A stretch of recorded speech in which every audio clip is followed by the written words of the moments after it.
On nous a toujours fait croire que le chemin de la richesse passait par la bourse, qu'il fallait acheter des actions comme Apple, Tesla ou Google pour devenir millionnaire.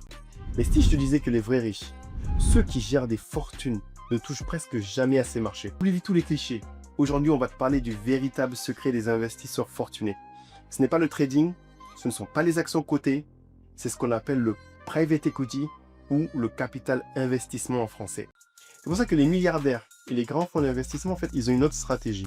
Ils ne s'intéressent pas au public, mais au privé. Alors écoute bien, les investisseurs fortunés, ils ne cherchent pas à acheter des parts d'entreprises connues. Ils cherchent à investir dans des entreprises qui ne sont pas encore sur le marché, qu'on appelle des entreprises privées. Et pour cela, en fait, ils ont deux stratégies pour y arriver.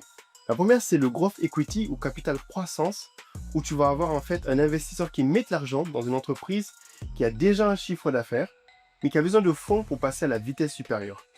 C'est le cas en fait de startups prometteuses qui veulent par exemple se développer à l'international ou acheter d'autres entreprises.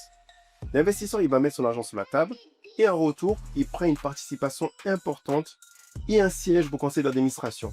Il peut donc en fait influencer les décisions, contrairement à ce qu'on a vu tout à l'heure. Le LBO ou Leverage Buyout, c'est encore plus puissant.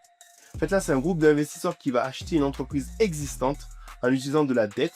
C'est le fameux leverage ou effet de levier. Et là, l'objectif, c'est quoi?